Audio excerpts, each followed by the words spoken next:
Hola, ¿qué tal? Bienvenidos a este canal. En este video vamos a ver algo muy importante desde la serie de base de datos que estamos ya viendo previamente.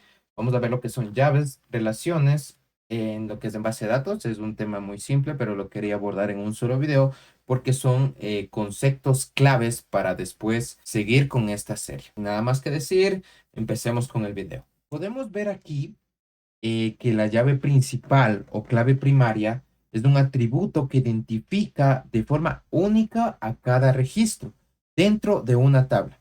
Este atributo va a ser esencial para asegurar que no haya registros duplicados. Por ejemplo, nosotros estudiamos en el colegio, escuela, universidad. Nosotros vamos a tener el número de cédula o DNI, que lo llaman en otros países, y eso va a ser único. Nadie va a compartir esa información.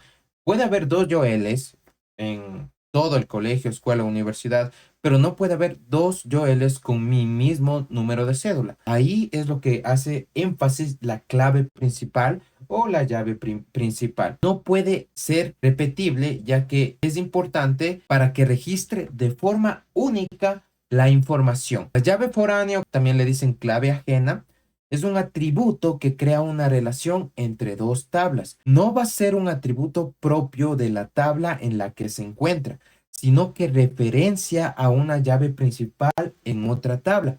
Por ejemplo, en el mismo contexto que estábamos, un estudiante puede estar en un edificio, pero en ese edificio pueden estar muchos estudiantes.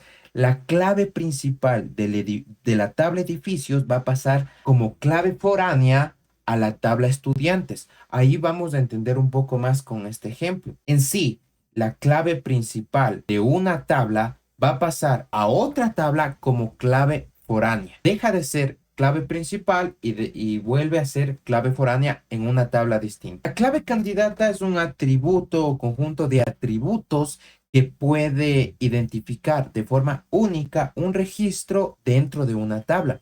Puede haber varias claves candidatas, eso ya depende a la persona que gestione esa base de datos, pero solo una se va a elegir como llave principal. Tenemos un ejemplo práctico, aquí puede ser que en la misma tabla estudiantes podemos contratar un seguro y eso nos dará un número de seguro, un código de seguro. Y también podría ser el correo electrónico. Las dos pueden ser claves candidatas. Vamos a abordar un poco más antes de pasar al siguiente tema. Es algo más que todo necesario para ya la representación a papel o lápiz o en cualquier software para saber reconocer cuándo va a ser un atributo que puede ser nulo o no nulo. Cuando tenemos un círculo aquí, relleno podría decirse, va a pertenecer a un not null. ¿Qué nos quiere decir eso? Que el registro debe ser obligatorio para el manejo de información. Y cuando tenemos aquí un círculo que no está relleno, nos quiere decir que es nulo. Por ejemplo, que no puede llevar información ahí a excepción de que la obtengamos. Por ejemplo, tenemos aquí el código del estudiante que es not null, el nombre del estudiante que es not null, el apellido del estudiante, que igualmente es not null, pero aquí tenemos un atributo que vamos a decirle estatura del estudiante. Por lo general, cuando nosotros participamos en colegio, universidad o escuela, no es necesario llevar información de la estatura de un estudiante, pero en este caso, supongamos que va a realizarse otro tipo de uniformes y la misma escuela o colegio va a vender, ya tendrá una base de datos previos de la estatura. Obviamente eso va a cambiar también dependiendo al tiempo. Por eso es que es un atributo nulo, que no puede estar información ahí, no es necesaria, a excepción que se la conozca o para realizar un manejo de información diferente. Una relación en base de datos es una asociación entre dos o más tablas. Esta relación va a facilitar la estructura lógica y coherente de la información. Tenemos aquí cómo se representa. Por lo general se representa con un rombo y dentro del rombo tiene que existir un verbo. Un ejemplo de esto sería la relación entre la entidad curso y la entidad alumno. Se representa, como ya lo mencionamos, mediante un rombo en un diagrama con la palabra tiene. El verbo es muy importante. Las ligas representan las conexiones entre entidades en un diagrama entidad-relación. Se va a dibujar como líneas que unen símbolos de entidades y relaciones. Podemos ver aquí cómo se caracteriza. Esta línea conecta la entidad curso con la relación que aquí sería tiene en el combo y luego con la entidad estudiante. No es complicado saber un poco de ligas. Aquí vamos a ver un poco lo que es los grados de relación. Vamos a entender lo que es binaria y ternaria. En binaria no tenemos mucho que decir, ya que en conclusión es una relación entre dos entidades. Nada más. Tenemos la relación entre la entidad curso y la entidad estudiantes. Un curso tiene muchos estudiantes, sería aquí ya yéndonos a otro grado de relación un poco más avanzada, que ya vamos a irlo a ver en el video. En la relación ternaria involucran tres entidades. Aquí tenemos un ejemplo en donde un empleado es asignado a una tarea dentro de un proyecto. Aquí hay que tener un poco de más atención, ya que cuando nosotros vemos que se genera una ternaria, por lo general va a sumar otros atributos en el verbo. Aquí hay que tener mucho cuidado, ya que cuando realizamos una relación ternaria y involucra a tres entidades, se va a generar más atributos por mayor información. Por ejemplo, algo que se me olvidó recalcar, nosotros en el modelo entidad-relación, en el diagrama, podemos reconocer lo que es la llave primaria cuando está subrayado.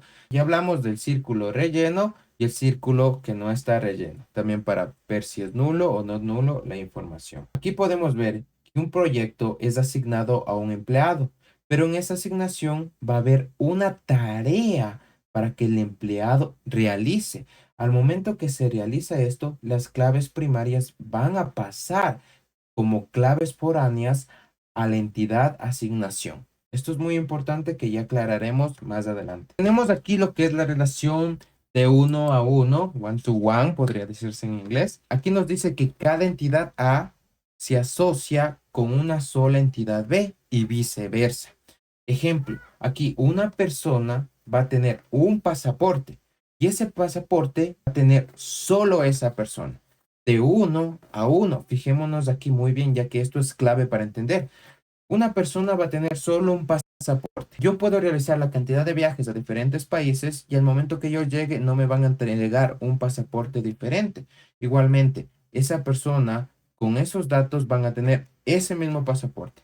Entonces, repitiendo, esto es de repetición. Una persona va a tener un pasaporte y ese pasaporte va a pertenecer solo a esa persona. Esto nos va a asegurar la exclusividad y unicidad en las relaciones entre entidades. En la relación de uno a muchos, vamos a decir que cada entidad A se asocia con muchas entidades B, pero cada entidad B se asocia con una sola entidad A. Ejemplo, un departamento tiene muchos empleados, pero ese empleado va a pertenecer solo a ese departamento. Yo no puedo duplicarme y trabajar a dos departamentos a la vez. Esto va a ayudar a clarificar cómo se van a estructurar y gestionar las asociaciones en el modelo de datos. Como les menciono, repetición. Un departamento va a tener muchos empleados, pero ese empleado va a pertenecer solo a ese departamento. La lógica es ida vuelta, de la entidad A a la entidad B y de la entidad B a la entidad A. Esto es importante. Tenemos la relación de muchos a muchos, que ya es un poco más, no complicada, sino un poco más difícil de entender, pero una vez que se domina, es muy simple y muy clara. Nos dice que cada entidad A se asocia con muchas entidades B y viceversa. Por ejemplo, un estudiante se inscribe en muchos cursos, pero en ese curso pueden inscribirse muchos estudiantes. Esto va a facilitar la comprensión de asociaciones complejas entre entidades. Cuando ya tengamos diagramas extensos, facilita el análisis y la estructuración. En la relación recursiva no hay nada de ciencia.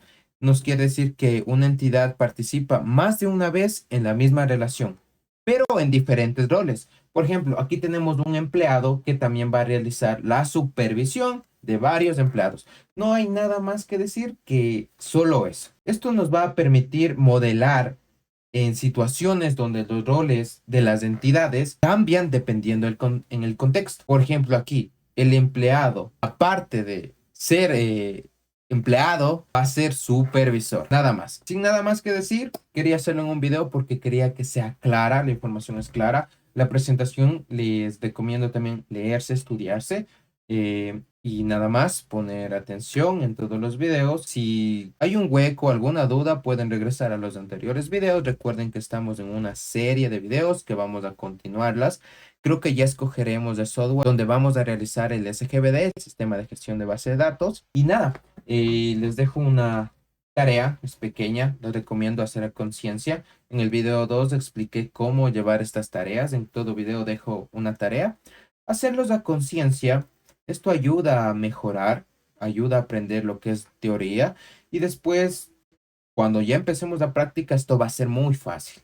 Yo te recomendé dejarlos en carpeta y hacerlos para que sirva, para que estos videos no sean en vanos. Y los recomiendo verse todos, les recomiendo tener un estudio responsable y claro, no solo ver un video y hacer una tarea.